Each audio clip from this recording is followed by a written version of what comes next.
जय हिंद दोस्तों, अवप्रीत क्लासेस में मैं अवधेश पांडे आप लोगों का स्वागत करता हूं। आज हम लोग जानेंगे 8वें वेतन आयोग के बारे में।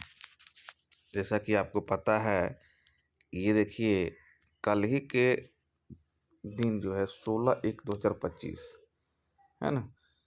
तो इस डेट को आदरणीय प्रधानमंत्री श्री नरेंद्र मोदी जी के द्वारा 8वें वेतन आयोग को मंजूरी दे दी गई। 8वें वेतन आयोग की मंजूरी दी गई।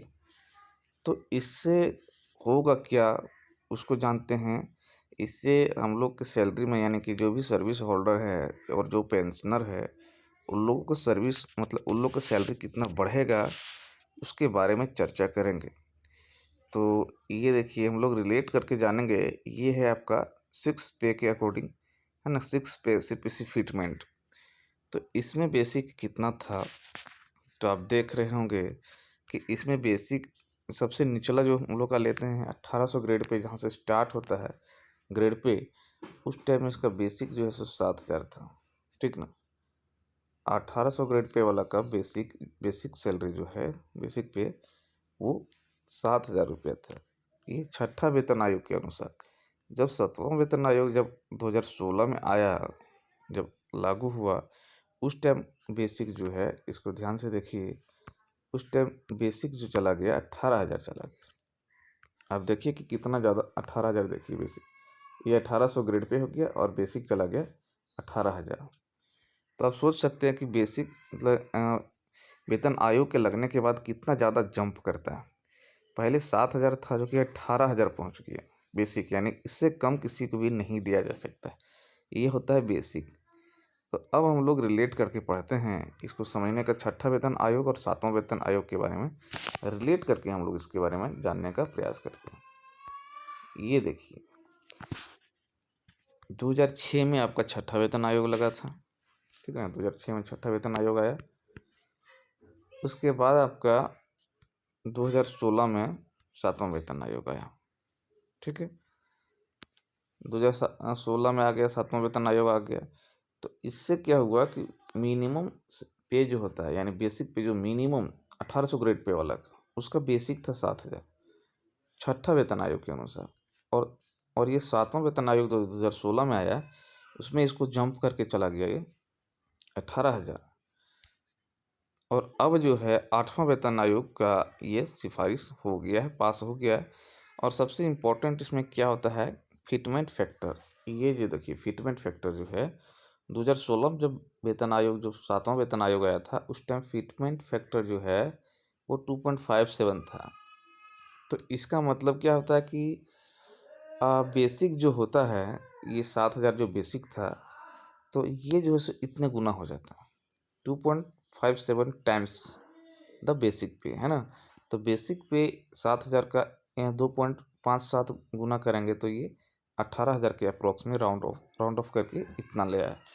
और फिलहाल जो है 8वां वेतन आयोग में फिटमेंट फैक्टर जो है वो बताया जा रहा है 2.86 टाइम्स।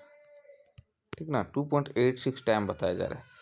अब सोचिए कि 1800 जो जिसका बेसिक अभी है, उसका बेसिक कितना मिलता है। 1800 ग्रेड पे का बेसिक है 18,000। और जानते हैं कि अभी ये बढ़ते बढ़ते आदमी लोगों का कहाँ पहुँच गया है।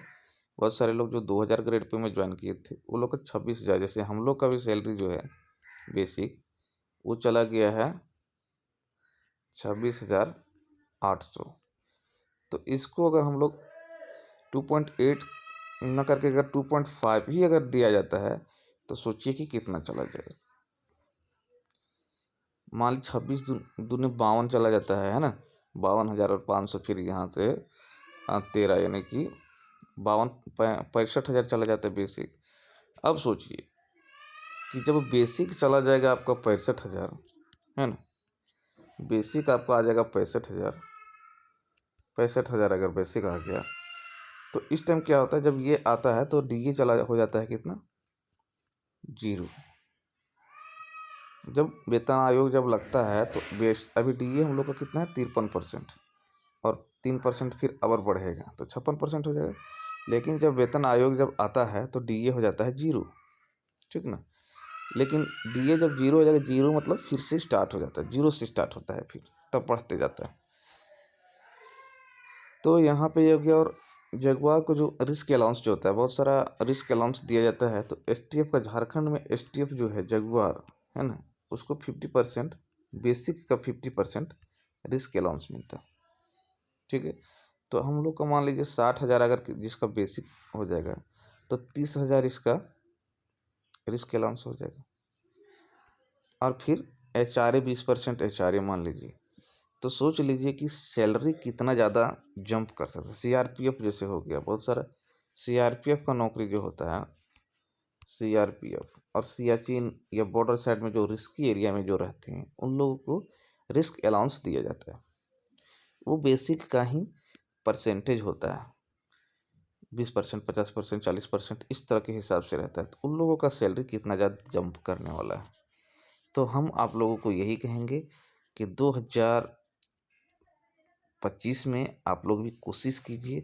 बहुत सारा वैकेंसी आया हुआ है। आप सेंट्रल के अंदर में देखे होंगे, रेलवे में बहुत सारा वैकेंसी आया है, झारखंड में भी है, बिहार में भी है, हर स्टेट में बहुत सारा वैकेंसी आया हुआ है।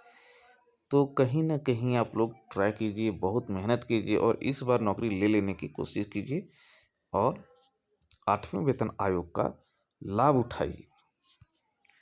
ऐसा नहीं है कि सिर्फ सरकारी नौकरी वाला का ही बढ़ेगा। अगर ये मिनिमम सैलरी 18,000 है, तो मिनिमम और लोगों का भी, जो प्राइवेट सेक्टर में है, उन लोगों का भी बढ़ेगा। उम्मीद करते हैं कि आप लोग को ये समझ में आ गया होगा। जय हिंद।